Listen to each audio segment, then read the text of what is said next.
Ya, ahora sí que ya. Bueno, entonces volviendo al tema de preprocesamiento de datos, vamos a mirar cuál es la motivación de esto. Pues básicamente que nosotros para hacer un proceso de minería de datos tenemos que analizar la calidad de los datos. ¿De acuerdo? O sea, yo no puedo esperar tener un montón de basura en mis datos, incluir un algoritmo de minería de datos que sea muy bueno y esperar que al final él me dé algo interesante, porque si le entró basura, pues basura va a entregar. ¿De acuerdo? Eso sí es sencillo, no es mágico, ¿cierto?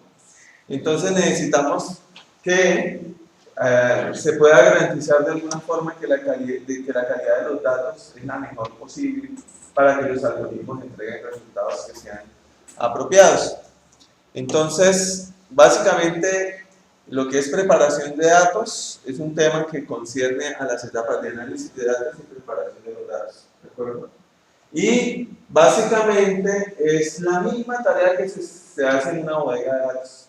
En una bodega de datos hay una tarea que se llama ETL, que es extracción, transformación y carga, en la cual nosotros lo que tenemos que hacer es buscar nuestros sistemas operacionales en cada uno de los departamentos de la organización. Como normalmente nuestras empresas están definidas por departamentos o subdivisiones, y muchas veces esos departamentos o subdivisiones tienen sus propios sistemas de información que no están enteramente conectados a un sistema integrado, digámoslo así. Entonces, por ejemplo, en un departamento como cartera pueden tener información de los clientes que tienen cartera, pero la información de clientes no es la misma información de clientes que figura en el departamento de ventas, ¿cierto? Con el paso del tiempo eso, digamos, ha mejorado. Muchas organizaciones se han dado cuenta que eso es un problema desde hace muchísimos años y han empezado a tratar de que la información que es digamos, transversal a todos los departamentos de la empresa, pues esté centralizada, ¿cierto?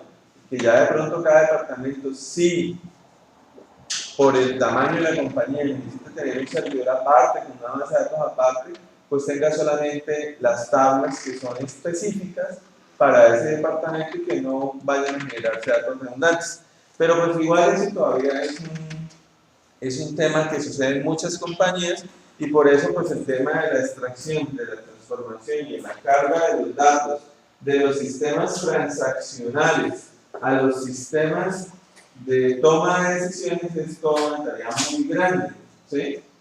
Y si ustedes se dan cuenta o han conocido de algún proyecto de bodegas de datos, se van a dar cuenta que la mayoría del tiempo se gasta ahí, ¿sí?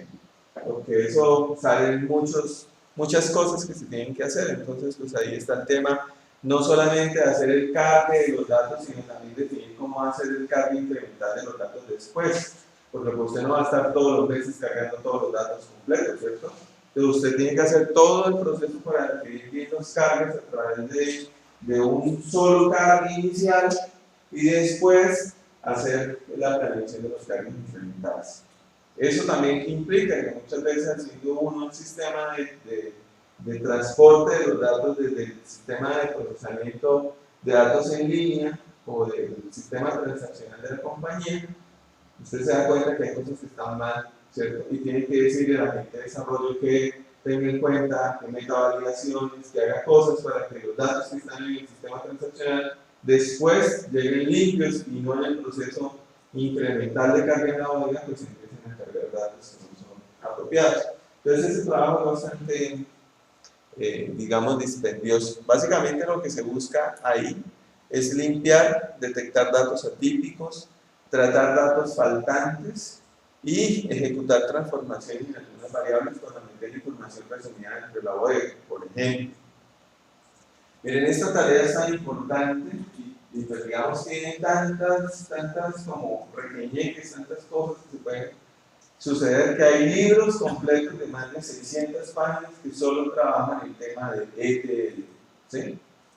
Y muchos de los motores de bases de datos buenos colocan digamos, unas opciones especiales para apoyar el tema de ETL. ¿Ok? Bueno, básicamente porque se presentan problemas con los datos, porque los datos vienen de diferentes fuentes, ¿cierto? Y hagan cuentas que yo tengo un sistema viejito por allá en el cual tengo backups, y en ese sistema Miguelito yo tenía almacenada, por decir algo, el género de las personas o de los clientes, como 0 para hombres, 1 para mujeres. Pero en la nueva versión del sistema, que se está utilizando ahorita, ya no se maneja 0 y 1, sino que se maneja F para mujeres, M para hombres.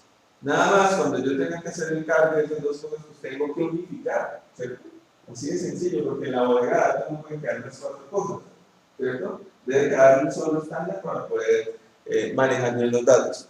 Entonces, básicamente, yo tengo que manejar datos obsoletos, es decir, darme cuenta realmente qué información no sirve. Datos redundantes, como lo que hablamos de que puede que exista información en el departamento de cartera, en el departamento de ventas, y esa información del cliente no es la misma, entonces, ¿cuál de las dos es la que debe quedar? Datos atípicos son datos que para una columna de un atributo, pues están raros.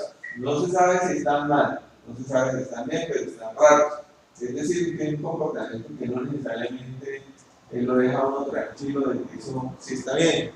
Datos faltantes, pues simplemente la información no está. Ejemplo, no sé, yo tengo un sistema, pues es una empresa de ventas al detalle y me faltan los teléfonos. Entonces, pues yo puedo decir, sí, no tienen teléfono. No, no necesariamente, porque que no esté el teléfono no quiere decir solo que es que el usuario no tiene teléfono. Puede ser que es que él no quiere dar el teléfono porque no quiere que lo llamen a ofrecerle nada, ¿cierto? Entonces, el significado específico de este campo puede afectar lo que sería una campaña de marketing, ¿cierto? Porque si, no, yo lo consigo como sea, en la cámara de comercio, donde sea, y me traigo esa información y empiezo a hacer, digamos, un ataque de correos electrónicos mandando ofertas, de pronto lo que logro es un efecto contrario, que el cliente en vez de acercarse se aleje. Entonces, esas son cosas que hay que tener en cuenta dentro del proceso de ETL. Tratar de entender también qué está pasando en esos datos faltantes. Datos inconsistentes o erróneos que van en contra de las políticas de la empresa o del sentido común. Por decir algo, tener una fecha de un cliente que a la fecha de hoy es menor de edad. Entonces, si es un cliente de la compañía que se supone que vende solo a personas adultas, pues eso sería un poco ilógico, ¿cierto? Datos no apropiados para aplicar un algoritmo de minería, es decir, yo estoy tratando de organizar todos esos datos en mi lista minable y resulta que en la lista minable me quedan campos específicos o columnas de información que los algoritmos normalmente no manejan, ¿sí? Por el tipo de datos. Entonces, no, que es que yo quiero hacer un proceso de clasificación y la variable objetivo no me da como una variable de clasificación, sino que me da como una variable continua. Entonces, tengo que hacer algo, en este caso, por ejemplo, discretizar la variable para poder hacer uso de los algoritmos de minería de datos apropiados para esa tarea. Bueno, si miramos esta tabla, aquí podemos ver un conjunto de situaciones que normalmente se pueden presentar cuando se está haciendo un cargo. Entonces, por ejemplo, en la primera, el zip code o el código de localización, digamos, de un cliente, pues está registrado en la tabla zip. Y como nos damos cuenta, la mayoría son numéricos, ¿cierto? Pero hay dos cosas raras. En este caso, por ejemplo, este es más cortico y este tiene letras.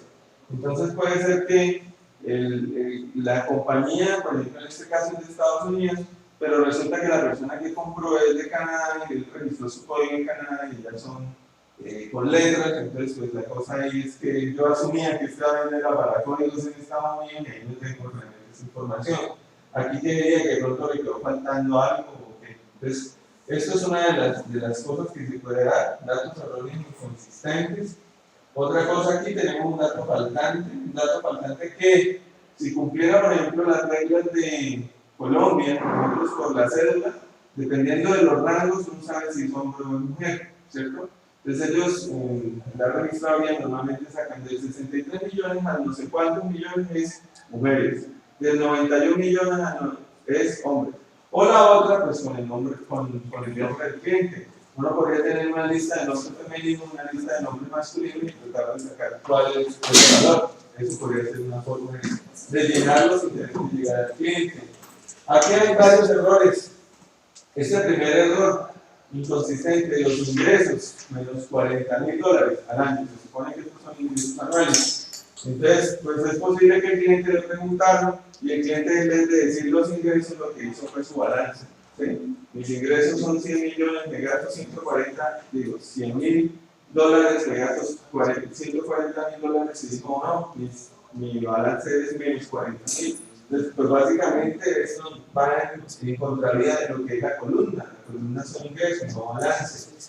Por ejemplo, este dato es atípico. Una persona que al año se gane 10 millones de dólares, pues, o puede ser que realmente es un cliente millonario que tiene la compañía, o es que de pronto se le fue la mano con un par de ceros, ¿sí? En la indicación de datos. Eso habría que revisarlo porque no sabemos si está bien, pero es de un cliente especial o es que se le quedó maldita. Entonces, por eso se llama típico y no se sabe si realmente está erróneo o no. O puede ser que esta persona dio el valor de lo que gana, pero le trabaja en otro país y realmente el valor es en otra moneda. No eran 10 millones de dólares y no eran 10 millones de pesos. ¿De acuerdo? Este otro dato. El dato está bien, no tiene nada mal. Una persona que gane $100.000 al año en Estados Unidos, pues está bien, es normal. ¿Sí? Pero que se ganen 99.999 es raro, ¿cierto? Eso es raro. Es más bien que el man no quiso decirla y entonces el campo es obligatorio y entonces como es obligatorio ponen 9999, ¿sí? Entonces eso puede ser digamos un valor. Por ejemplo, si es una compañía de ventas de tal, normalmente podrían ocurrir muchos errores de estos. ¿Por qué? Porque normalmente usted no está obligado como cliente a dar esa información. Si fuera un banco es otra cosa, ¿cierto? A un banco se tiene que decirle cuánto gana porque se le está pidiendo prestado y si no dice cuánto gana y le entrega el certificado no le prestan. Pero frente a una empresa como el Éxito y demás, usted no está obligado a hacerlo y en general no lo haría, ¿cierto? Entonces, por ejemplo, se podría presentar este tipo de cosas. Ahora, la columna edad por sí misma tiene muchísimos errores. El primer gran error es que yo no debería tener la edad, ¿cierto? En un diseño de base de datos usted nunca diseña la edad, usted diseña la fecha de nacimiento, ¿cierto? Porque obviamente la edad y la edad la registró cuándo, qué día, ok, es complicado, ¿cierto? Entonces, eso es un error de diseño, pero que en los sistemas viejos era común encontrar. Adicionalmente aquí de pronto esto estaba en una base de datos vieja y lo que hacían era registrar como rangos de edad, ¿sí? De tal edad A, de tal edad B, de tal edad C. No la edad propiamente, de pronto en esa época le daban como creo que, bueno, en general ahorita le daban muy bien, les preguntar la edad. Y acá, por ejemplo, estos erróneos, si se supone que son clientes de la compañía, que deben ser personas adultas, pues es extraño que haya un cero. Y es extraño que haya un cero, nadie tiene 0 años. Ahora, por ejemplo, aquí en el estado civil, entonces tenemos, por ejemplo, esto, SIS, pero SIS, ¿qué será? ¿Para soltero o para separado? ¿Sí? Según esto sería casado, sería casados, solteros, separados, divorciados, viudo, comprometido, anulado, bueno, cohabitando, o lo que llamamos unión libre. Pero entonces aquí la S y la S nos quedó así como que, ¿qué significa eso? ¿Sí? Entonces ahí hay varios errores que se pueden presentar. Normalmente estos errores se presentan en la vida real, es decir, yendo ustedes a las compañías y obteniendo los datos y demás. Cuando uno ya entra a la UCI, la mayoría de los datasets, la mayoría ya vienen limpiados, o sea, ya están así todos bonitos, organizados, como vista minable para trabajar con ellos. Entonces, el tema de preprocesamiento de datos con los datasets es muchísimo menor porque ya están, digamos, procesados. ¿De acuerdo? Bueno, ¿qué puedo hacer yo con datos faltantes? En general, yo qué haría si yo estoy construyendo una vista minable que va a ser una lista que va a tener datos que son críticos para la compañía, que me pueden enseñar cosas. Y encuentro datos que faltan, o sea, encuentro que faltan algunos datos, o encuentro que hay datos raros. ¿Qué es lo primero que yo voy a hacer? Lo básico, conseguir el dato, ¿sí? Llamar al cliente, hacer alguna campaña de actualización de datos, alguna vaina para poder tratar de encontrar la información real de ese cliente. Eso es lo que hay que hacer ahora. Que eso se pueda hacer en todas las oportunidades, es posible que no, ¿cierto? Entonces, si usted no tenga el dinero para poder hacer una campaña de datos, por ejemplo, compañías, digamos, más o menos grandes, ustedes miran todo lo que son grandes superficies, no sé, Confagri, Confenalco, todas las compañías hacen campañas de actualización de datos y rifan un televisor, ¿sí? Entonces, claro, usted va, dice, no me van a ir a pagar la rifa, pues llenan los datos y registran su información. Ese proceso lo pueden hacer en 2 o 3 meses y tienen gran cantidad de información recolectada, digamos que es actualizada, ¿sí? Entonces, eso, por ejemplo, lo pueden hacer muchas compañías grandes. O si no, campañas telefónicas. Pagarle a una persona que se dedique a llamar clientes y a preguntarle cuáles son sus datos, actualizar y demás. ¿De acuerdo? Que es un poco más complicado porque la gente, y por las experiencias, por ejemplo, en nuestro país, de que te llaman a pedirte cosas y después te llaman y te sacan información para robar dinero de tus tarjetas de crédito y demás, pues la gente es un poco reacia a eso, ¿cierto? Bueno, pero en principio, lo primero que se debería hacer es, lo más importante es buscar el valor en la fuente original, en la fuente primaria, ¿de acuerdo? Ahora, hay algunos algoritmos de minería de datos que tienen la capacidad de tolerar algún nivel de falta de información, ¿sí? Entonces, pues usted podría decir, no, este algoritmo que yo voy a utilizar aguanta, ¿sí? Y pues simplemente corro el algoritmo teniendo en cuenta que hay datos, que faltan algunos datos, ¿de acuerdo? No es la mejor opción, ¿sí? Porque lo que decimos, entra basura, así el algoritmo sea muy bueno, pues va a salir basura, ¿cierto? Entonces, no es la mejor opción. Otro par de opciones que son es borrar la columna. Si una columna, por ejemplo, si fuera el teléfono, tiene demasiada información que falta, y no, digamos, falta porque realmente no la tenemos, no tenemos acceso a ella o lo que sea. Entonces, si por ejemplo, no sé, el 60% de la información está mala o falta, pues en ese caso sería mejor quitar la columna, ¿cierto? Preferible eliminar ese ruido, ¿cierto? Para que los algoritmos trabajen con el resto de información que está bien y no dejarle esa columna que tiene ruido para que haga que los resultados se cambien, ¿de acuerdo? Ahora, la otra opción es, si usted tiene información de ciertos clientes que es mala o que falta, y eso no hay forma de recuperar esa información, porque los clientes no la dan, no aparecen, no lo contactaron, lo que sea. Pues en últimas, usted debería quitar esos clientes o esos registros específicos enviados. Estas dos soluciones que les acabo de mencionar son extremas, o sea, se deben hacer ya cuando usted definitivamente dice, no, es que no hay otra, ¿sí? Porque acudir a ellas significa perder información, es decir, tú estás perdiendo información de una columna, de un atributo de tus clientes, o estás perdiendo un conjunto de clientes que puede ser un conjunto de clientes muy específico de tu negocio, ¿sí? Entonces, tu modelo no va a representar eso digamos, cuando tú lo ejecutes. Recuerden que nosotros normalmente lo que hacemos es o construir modelos a través de una tarea de clasificación o de clustering, o encontrar patrones cuando estamos haciendo uso de técnicas de reglas de asociación. Entonces, también en reglas de asociación, si tú borras un conjunto de registros, pues puede que relaciones que existían entre dos productos no se van a encontrar porque borraste líneas que hacían que esas relaciones aparecieran. Entonces, como decía, cuando sea posible, lo mejor es buscar el dato real y en el peor de los casos, reemplazar el valor, que no es una situación tan extrema. Casi todos los paquetes de minería de datos o de ETL, ustedes miran por ejemplo el SQL Server, todo el tema de ETL, tienen diferentes opciones para manejar datos faltantes. Aquí, por ejemplo, tenemos la vista de un software que se llama Easyful Miner, que se ve ya así a nivel de grafos y todo, es más bonito, se parece bastante a Miner, que es una de las exposiciones que se van a hacer.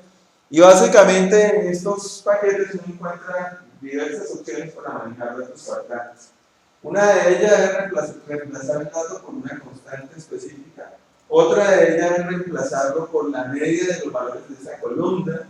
Y otra, la media por la moda, dependiendo del tipo de dato. y otra es reemplazar por un valor que se genere aleatoriamente de la distribución de los datos en esa columna.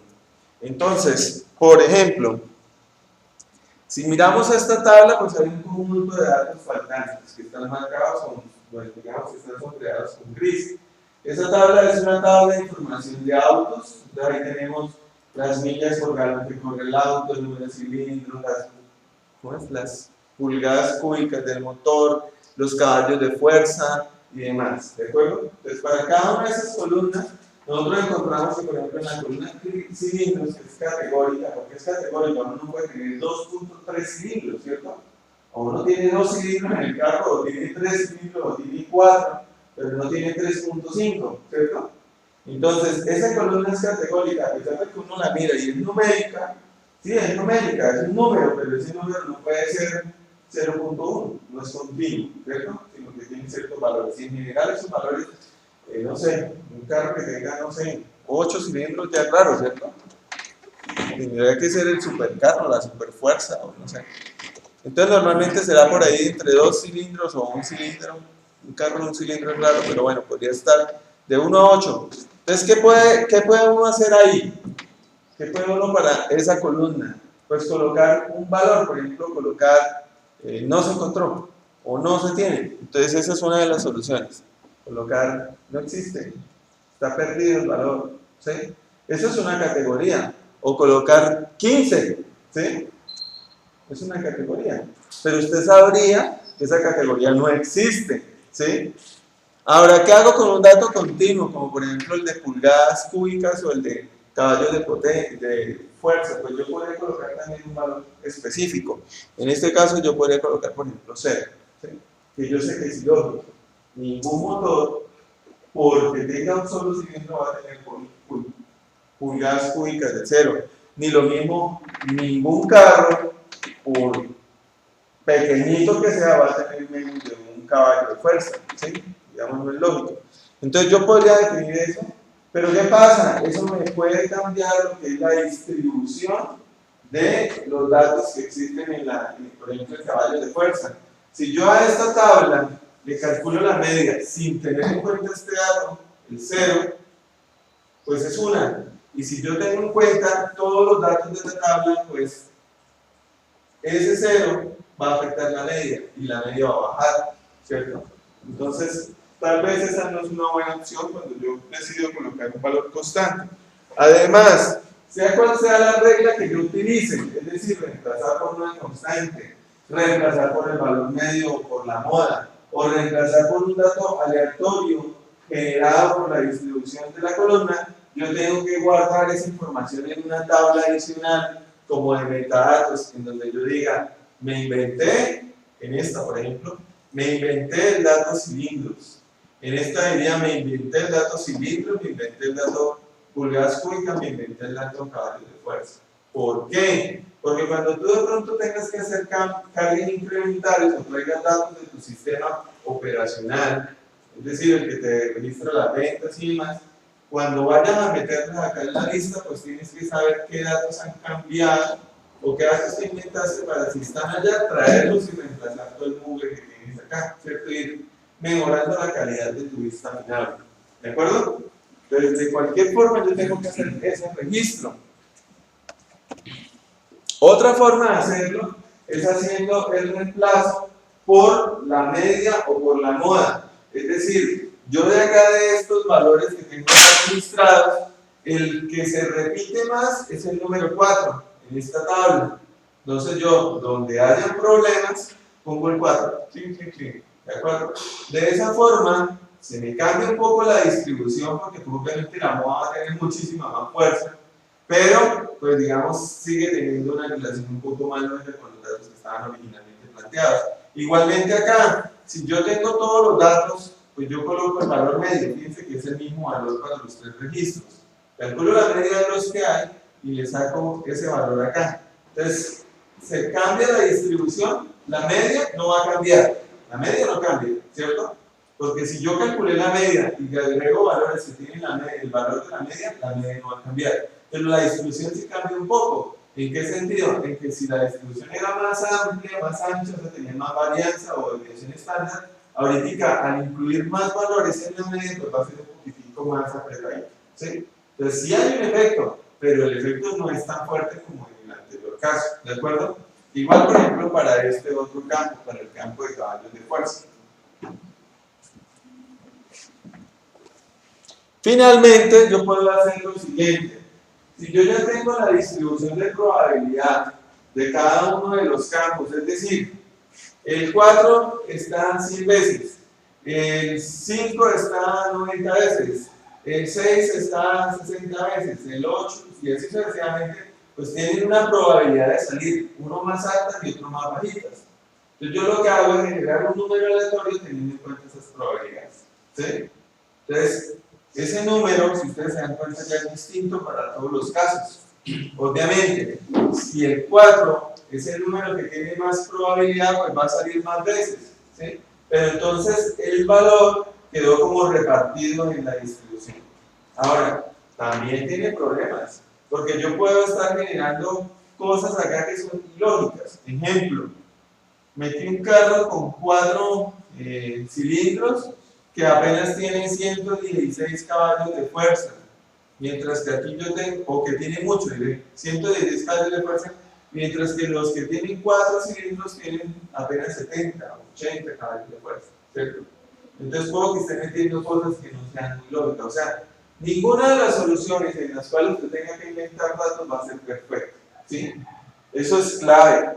Usted lo mejor que va a hacer es buscarse el dato, ¿sí? Pero bueno, esto te ayudaría para empezar a tratar de trabajar con los datos que tienes y si no puedes recuperarlos. ¿Por qué faltan datos? Porque en algún sistema viejo no se pedía ese dato obligatorio. Inclusive en los sistemas no se pedía. Cuando se dice que faltan datos y que uno tiene que mirar esos datos de alguna manera con encima de las técnicas que se utilizan, el resultado del análisis va a tener errores. ¿Cómo uno le explica al cliente que el resultado, que lo que le está pidiendo no está bueno, o no se hace como la realidad? Bueno, eso te va. Bueno, primero que todo dato que tú inventes tienes que tratar de que tenga un daño colateral mínimo posible, ¿cierto? Entonces, por ejemplo, en la tabla anterior te mostraba yo que 4 cilindros, 110 y algo, no, por eso no puede ser como tan lógico, ¿cierto? Entonces yo tendré que tratar de generar los datos un poco más inteligentes, ¿cierto? Así simplemente coger la columna y llenarla no es bueno, ¿sí? Además, decimos que si la columna tiene más datos malos que buenos, mejor quite la columna, ¿cierto? Mejor quítela porque por eso lo que va a hacer es generar un modelo con una pata, por decir algo, hacer una mesa con una pata más corta, pues se te va a caer, ¿cierto? Entonces, tú tienes que analizar mucho en los datos esa calidad de los datos. Si la calidad se ve comprometida, tienes que buscar estrategias para recolectar los datos.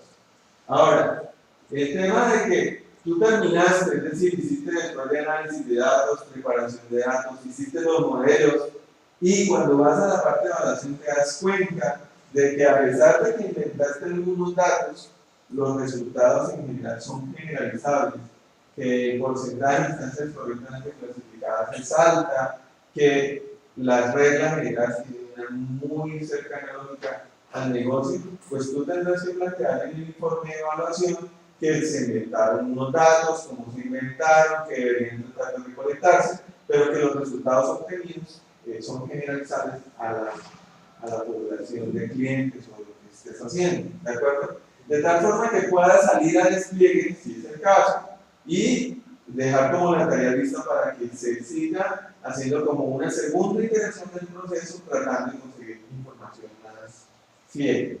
Ahora, si tú llegas a ese momento y en la evaluación te das cuenta que lo que tuviste no es generalizable, que las instancias correctamente clasificadas son muy bajas, pues simplemente tienes que explicarle al cliente que los datos no tienen la calidad necesaria para poder garantizar que los resultados que se obtienen del proceso de minería son apropiados. Es mejor decirle eso al cliente a sacar una cosa que no va a servir, ¿de acuerdo?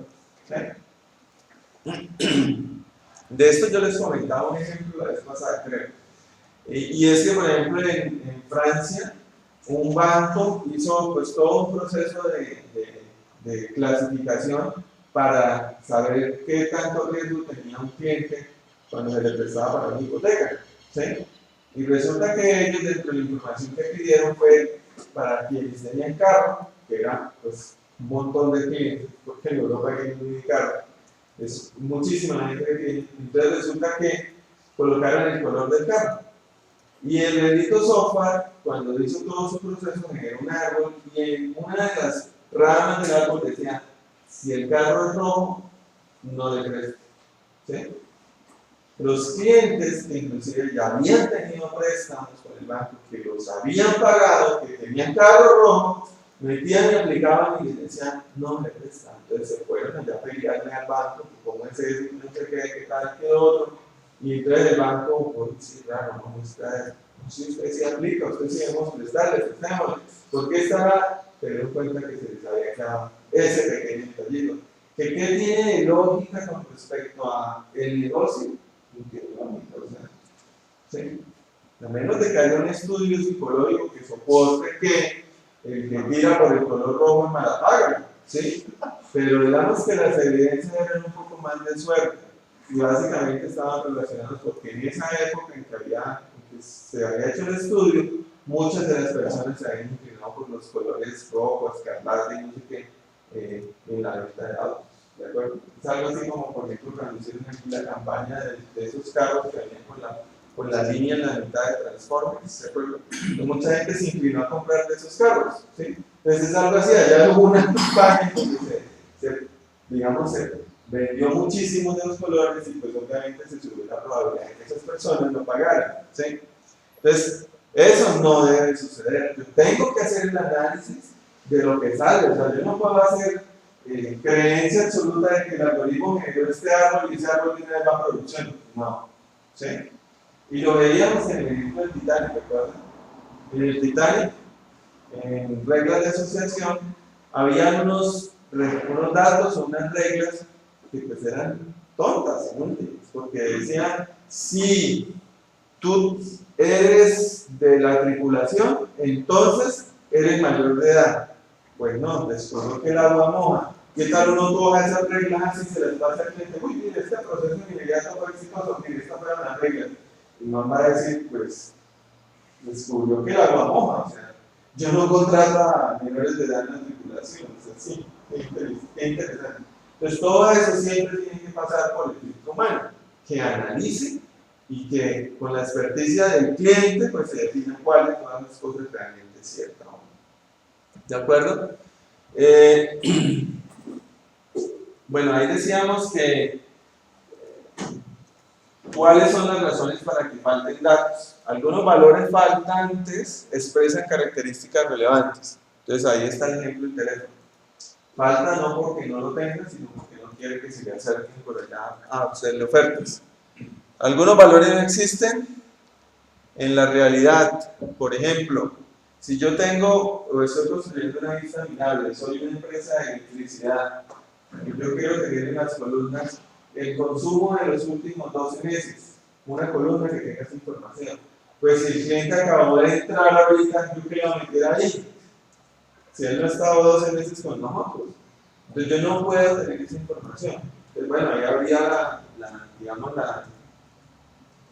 la explicación de por qué ese dato no existe, ¿cierto? O datos incompletos. Cuando uno, por ejemplo, trae información de diferentes bases de datos, sobre todo, pues en general las bases de datos operacionales, las que se están utilizando en las compañías hoy, pues ya están bien organizaditas, están normalizadas, los campos que son requeridos, los otros, ¿sí me entiendes? O sea, eso ya más o menos está resuelto. Más o menos, digo, porque todavía se ven unas cosas que lo asustan a uno. Pero cuando uno ya va a empezar digamos, a traer datos del sistema actual y datos que están embarcados en sistemas viejos y demás, al hacer junta o joins de tablas para crear la lista amigable, empiezan a aparecer datos que se necesitaban, estaban en el sistema viejo, no están, y además se pueden ver que hay huecos de información que es necesario llenar. ¿De acuerdo? Bueno, ¿cómo identificar datos atípicos? Una cosa es que el dato falta, ya sabemos. Que falta es fácil porque para allá está el hueco, ¿sí? No aparece. Ahora, la otra cosa es datos atípicos, ¿sí? Es decir, los datos sí están, pero parecen raros. Si nosotros miramos esta tabla, ¿qué raro hay? En esta tabla que aparece en la diapositiva. ¿Qué de raro ven ustedes?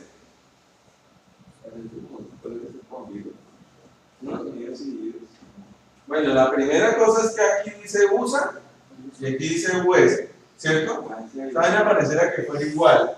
Quiere decir que a algún digitador se le fue la mano y en vez de escribir US, escribió USA, porque fue un solo registro, ¿cierto? Entonces, por una simple técnica de conteo, yo ya puedo dar cuenta de cosas raras, ¿cierto? Entonces, esto debería ser US. ¿Dónde lo debo cambiar? En el sistema transaccional, borrarle la ¿cierto? Colocar una validación en ese sistema para que ese dato se llene a través de una listica, ¿cierto? Entonces no es solamente lo que tengo que hacer para crear la lista, sino cómo debo impactar el sistema transaccional para que no vuelvan a seguir llegando errores. Entonces, eso por ahí. ¿Qué más error hay? Francia, ¿cierto? Es evidente que algún digitador, en vez de escribir Europa, se le dio por decir que era Francia, ¿cierto? Y pues digamos que aquí lo que se está guardando es de la creación de carros, por ejemplo, carros que vienen de Japón, de Europa o de Estados Unidos, como bloque en general, ¿de acuerdo? Entonces, el simple conteo te puede ayudar a encontrar lo que llaman datos atípicos. Otra forma de encontrar datos atípicos. Si ustedes se dieron cuenta, cuando abrían huecas te sacaban la parte derecha inferior, te sacaba un histograma, ¿sí recuerdan? Ese histograma te permite encontrar datos atípicos. Si ustedes miran este histograma, en este histograma uno puede ver que la gran masa de datos está aquí, ¿cierto? Está aquí. Pero resulta que aquí hay una vaina rara, ¿sí? Aquí hay como un hueco y aparece por allá alguien. Se supone que este es el peso de los carros en libras de la tabla de carros, ¿sí? Entonces, bueno, los carros están entre 1.200 libras y 4.700 libras, digamos. Pero acá hay un carro de 200 libras, eso parece una moto, ¿sí? Entonces no debería más bien que en vez de ser 200, se le faltó un cerito y era 2000 y quedaba por acá, ¿sí? Entonces habría que revisar. Entonces, es una forma muy fácil de encontrar datos atípicos. Lo que esté en los bordes es sospechoso. No está mal, es sospechoso, ¿sí? Y hay que revisarlo para saber si está mal. Recuerden que yo les decía a ustedes que la distribución normal era una campanita, ¿cierto? Desde la media iba bajando y esto se supone que va al infinito, ¿sí? Los extremos van al infinito. Pero en la vida real, los datos normalmente están entre 3 y menos 3 desviaciones estándar, es decir, realmente están aquí. De aquí para allá ya son raros, ¿sí? Entonces, esos ya son raros, hay que revisarlos. Puede que estén bien, o por eso se habla de datos atípicos.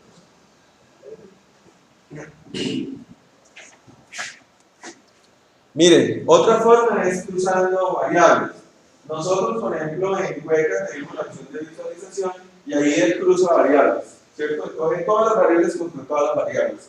Si uno mira esas tablas, que allá donde encontramos la relación entre el sodio y el potasio, si uno mira, por ejemplo, esas tablas, en este caso la tabla de los carros, y tenemos abajo el peso y tenemos aquí las millas por galón, ¿cierto? Si uno mira, el grueso de los autos están en esta zona, ¿sí? Entonces, más o menos, de acuerdo a su peso, tienen un cierto consumo, ¿cierto? O recorren un número de millas máximo por galón. Pues aquí están distribuidos más o menos, ¿cierto? Y pues es lógico que entre más peso, pues empiezan a bajar el número de millas que pueden andar por galón. Entonces, por eso se ve la caída. Eso está como lógico, la ven acá. Pero, por ejemplo, esto es raro. Este dato es rarísimo, ¿sí? O sea, un carro que tiene un peso un poco más allá del promedio, que le dé a uno un desplazamiento de millas por galón, que puede ser básicamente, digamos, si esto es 100, aquí estamos 500, estaríamos hablando de un rendimiento de 5 veces más que el rendimiento de cualquier carro, por no decir más, porque si ustedes se dan cuenta, realmente esto es 50 y esto es 500, realmente es 10 veces más. Si ese carro existiera, los demás no existirían. ¿Sí o no? Así de sencillo. Porque si ese carro existiera, habría roto ventas, ¿cierto? Y habría quebrado a todos los demás y solo se vendería ese auto. ¿De acuerdo? O los datos estarían girando alrededor de acá. ¿Sí?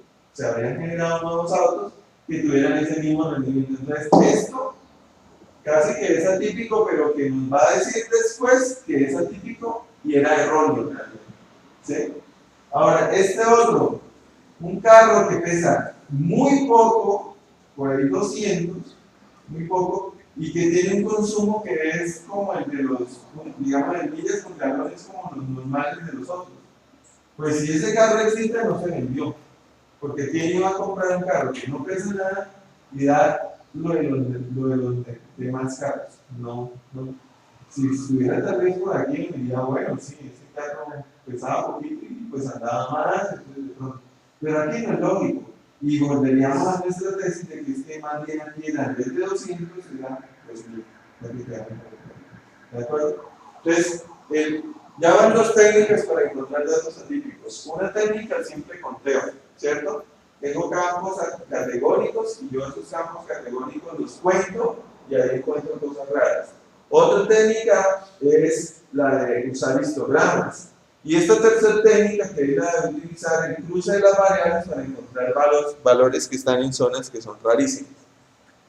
Ahora, además de los histogramas, yo puedo utilizar lo que se llama la normalización min-más.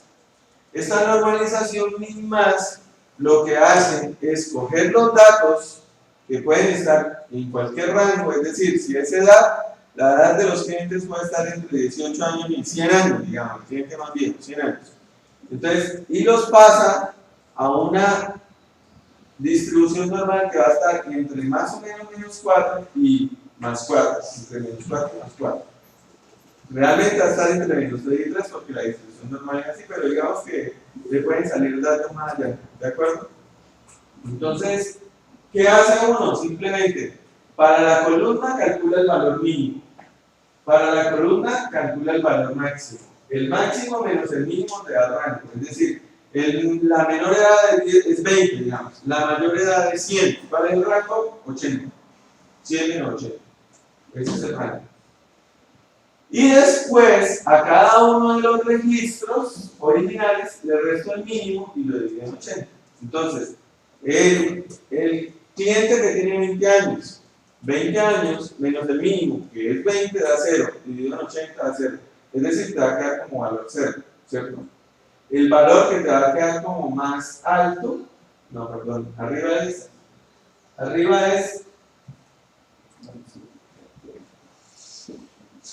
perdón, aquí está mal la diapositiva, esto es la media también, para que quede entre menos 4 y 4, aquí está, aquí es la media. Entonces la media es 50, ¿sí? Entonces te va a dar 20 menos 50 dividido en 80, entonces te da menos algo, ¿sí?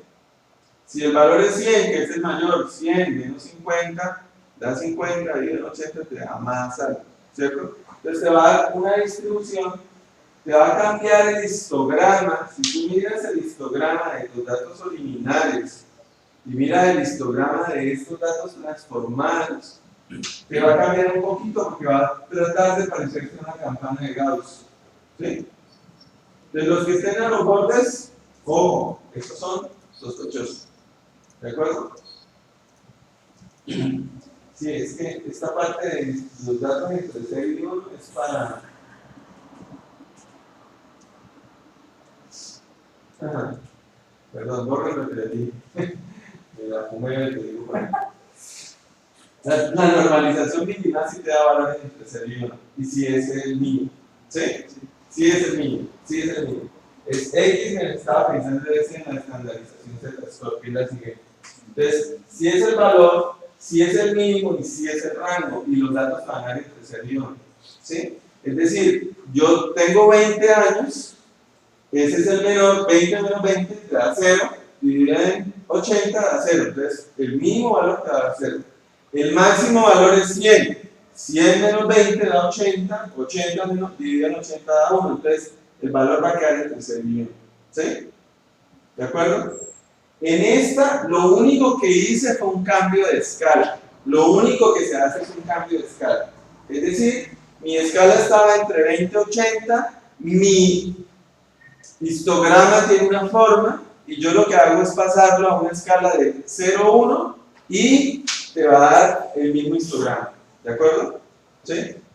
Es muy importante, esta normalización minimax es muy, muy importante. Cuando yo tengo uso, o tengo que usar algoritmos como por ejemplo el KNN, que es un algoritmo que mira qué tanto nos parecemos los registros unos a otros, yo tengo que utilizar siempre esta normalización, la normalización minimax. ¿Por qué? Digamos que queremos saber qué tanto nosotros nos parecemos los unos a los otros. ¿Sí? ¿Qué tanto nos parecemos? Y la información que tenemos es la edad y los ingresos. ¿Sí? La edad y los ingresos. Entonces, ¿qué pasa? Nuestra edad va a variar entre, no sé, los más pollitos tendrán 30, digamos. ¿Sí? Y los mayores tendremos 50, digamos. ¿Sí? Entonces va a estar entre 30 y 50. ¿Sí?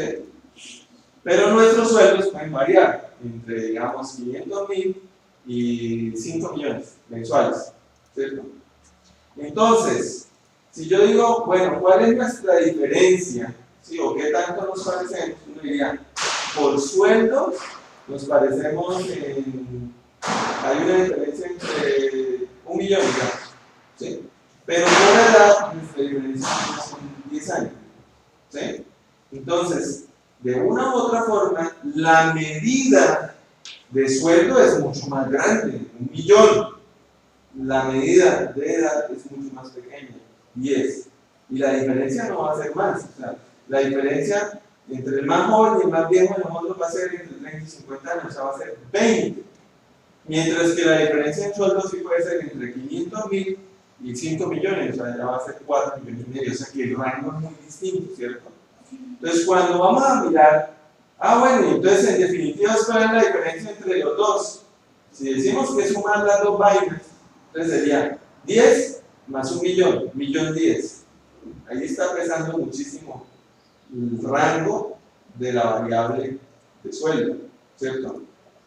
Entonces, ¿qué pasa? Uno normalmente termina haciendo minimax a todas las columnas, es decir, a la columna de la edad, que estaba entre 30 y 50, se pasa a 0 y 1. ¿Sí? Los datos se pasan a 0 y 1.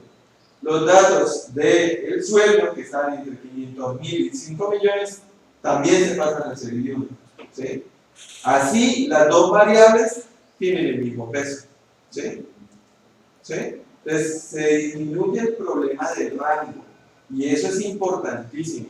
O sea, un algoritmo como KNN, como K-means, no puede operar con datos si los datos no han sido normalizados.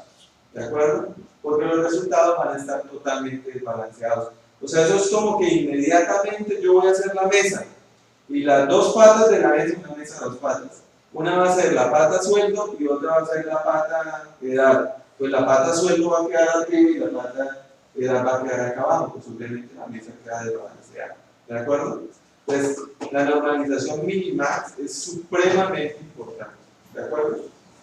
Ahora, si vamos a hablar de la que les estaba hablando yo antes, que es la estandarización Z-score. La estandarización Z-score tiene como denominador la desviación estándar, que ya la conocemos, ¿cierto? Y tiene como numerador el dato original menos la media, por ejemplo, yo estaba pensando en la mitad media que arriba. Entonces, esta es la que nos garantiza que los datos van a estar entre menos 4 y 4, ¿cierto? Porque arriba se resta al valor la media. Entonces, si el valor es menor que la media, va a dar negativa esa resta.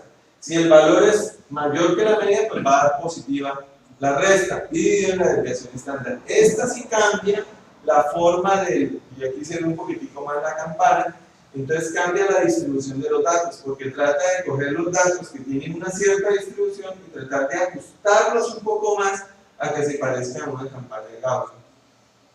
En los bordes, lo que está por fuera de tantas desviaciones estándar es raro, y normalmente es por encima de 3.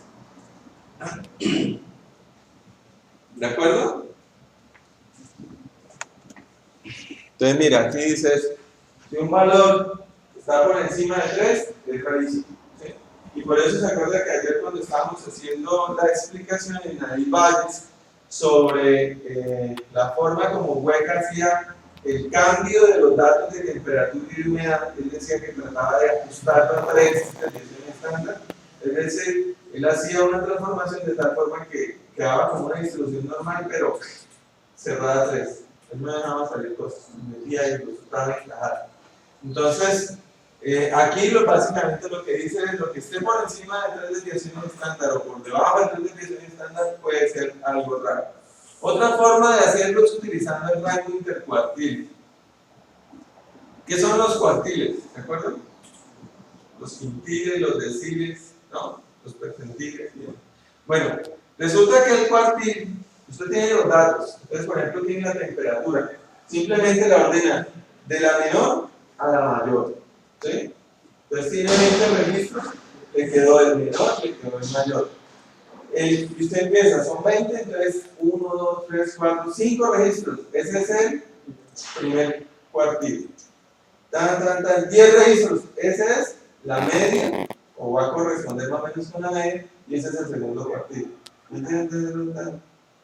15 registros de los 20 pi, ese es el tercer cuartil. Y el último registro que quedó es el cuarto cuartil. ¿Listo? Eso es. Esos son los cuartiles, o básicamente el percentil 25, el percentil 50, el percentil 75, el percentil 100, o media y máximo. ¿De acuerdo?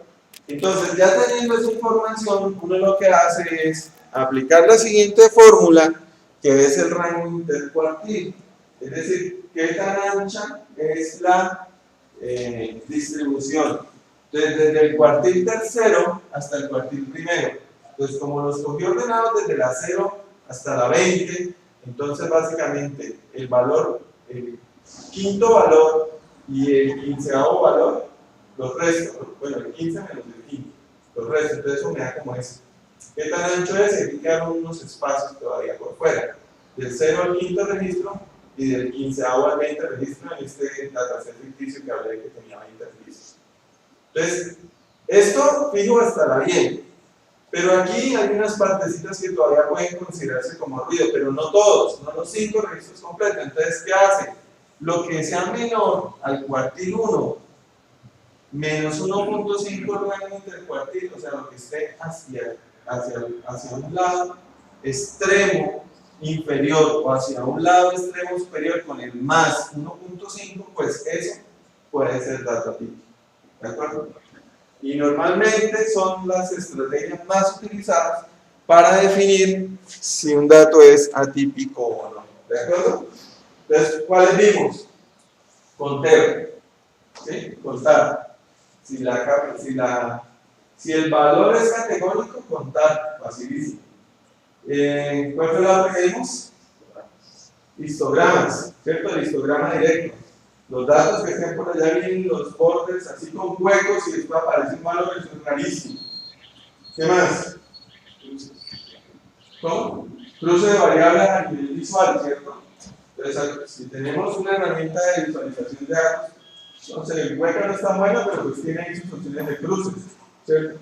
Puede ser, hay herramientas que cruzan hasta 3 variables, entonces uno puede también ver cosas especiales ahí. ¿Qué más vimos? Normalización minimax, que nos sirve para llevar las variables al rango 0,1, ¿cierto? Y pues mirar el histograma. En última es histogramas. Pero pues quería meter aquí el tema de normalización minimax porque es interesante y es probablemente necesario para muchos algoritmos. Hacer la estandarización Z-score, lo que esté por encima de 3 valores de Z superior a, o sea, con un valor de Z superior a 3 o inferior a menos 3, esos son datos sospechosos y finalmente el rango intercuartil. ¿De acuerdo? Entonces todo eso nos permite básicamente definir datos atípicos. Ahora, ¿qué hacemos con los datos atípicos? Pues asegurarnos de que el dato es bueno o de que el dato es malo. Básicamente lo que tenemos que buscar es eso, porque solamente identificamos datos atípicos, pero no sabemos si son buenos o malos. Cuando los datos son faltantes, pues son faltantes, ya saben que faltan, ¿sí? Ahí no hay historia. Faltan y toca mirar muy bien. Aquí tenemos que identificar si son buenos y malos. Sabiendo que los datos son buenos o malos, o sea, no habiendo definido exactamente si son buenos o malos, yo puedo decir, no, pues ya sabemos, ahí hay algo raro, los tenemos identificados, pero corramos así el algoritmo a ver qué pasa. ¿Sí? Entonces, algunos algoritmos, como por ejemplo las redes neuronales, son poco sensibles al ruido. ¿Sí? O sea, a pesar de que los datos vengan con cositas malas, la red neuronal en general saca o abstrae la generalidad de los datos. ¿Sí? Entonces, pues bueno, no es que lo vamos a meter en una red neuronal y no pasa nada. Pero si ya es, por ejemplo, un árbol de decisión, puede que eso le pegue duro. ¿Sí? Entonces, una decisión puede ser, no, sabemos que están ahí, no sabemos si son buenos o malos, le damos el algoritmo, pero lo identificamos. Otra cosa es, no, esta tabla tiene más datos malos en esa columna que no vale la pena dejarla. Entonces, solución extrema, eliminar. ¿Sí? Eliminar esa columna. Solución extrema, eliminar la pila. ¿Sí? Por la misma situación, pues son datos que al no tenerlos, pues vamos a tener información que puede ser de algunos clientes o de un tipo de clientes que no van a quedar reflejados en el modelo. Lo mejor, como decimos, es asegurarnos. ¿Sí? Es conseguir la información de fuente primaria para saber si el dato estaba mal o estaba bueno. Y la otra es discretizar. ¿Qué es discretizar? Resulta que la columna tiene valores de temperatura. Tenemos unos datos ahí que están muy bajitos y unos datos que están muy altos que son sospechosos. ¿Sí? Pero no tenemos forma de recuperar o saber esos datos que eran, porque por ejemplo eran datos de hace un año y no, pues quién va a ver hace un año de consigo un dato original o lo que sea. Entonces, opción discretizar. ¿Qué es discretizar? Decir, no, en vez de manejar el valor o esa columna como un valor específico de temperatura, 20, 25, 30, 60 grados Fahrenheit o grados centígrados, como sea, yo lo que hago es manejarla como una variable categórica. Es decir, no, para mí, entre 0 y 10 grados Celsius va a ser frío. Entre 10 y 20 va a ser templado. Entre 20 y 30 va a ser caliente. Y entre 30 y 50 va a ser insoportable. Entonces, yo hago las categorías y obviamente, ¿qué pasa? Los datos que son atípicos, o sea, una temperatura de 0, que por ejemplo aquí en Popayán un 0 nunca lo hemos visto, pero que ahí está registrada, que es rara, ¿cierto? Que tal sí haya existido, nosotros no nos hubiéramos dado cuenta, que va enmascarada dentro de la última categoría, de frío, ¿sí? Y las temperaturas muy altas, que son raras, por ejemplo 44 o 45, que no se vería aquí en Popayán, pero que no sabemos si existió, quedarían enmascaradas en las demasiado calientes. ¿De acuerdo? Pero yo no cambiaría toda la columna por esa. Toda la columna quedaría discretizada. O sea, en la columna no quedarían valores numéricos. ¿Sí? O sea, la columna nueva, la que va a quedar, sería la columna de temperatura, pero con frío, templado, alto y insoportable. ¿De acuerdo? ¿Sí? Entonces ahí lo que hice fue enmascarar en los bordes esos valores que son atípicos y que no puedo conseguir los valores originales. ¿Preguntas? ¿Con qué porcentaje una tabla de datos, un archivo de datos, tiene un porcentaje de datos que no corresponden, que están perdidos, que están malos? Y luego yo pensaría quitar esos datos y dejar solamente los que están bien, bueno, que yo digo que están bien. Ajá. ¿Qué porcentaje es? ¿Qué porcentaje? No, o sea, pues, ¿qué porcentaje yo debería? No, para eso no hay regla. Realmente eso dependería del negocio. Si tú tienes, por decir algo, 1 millón de clientes, y tienes perdidos 1000 datos, pues 1000 datos en proporción no es nada. ¿Sí? O sea, estaríamos hablando del 1% tal vez. Y eso es aceptable. ¿Sí? Pero si tú tienes solamente 200 registros, perder 2 registros puede ser mucho. ¿Sí me voy a entender? Sí.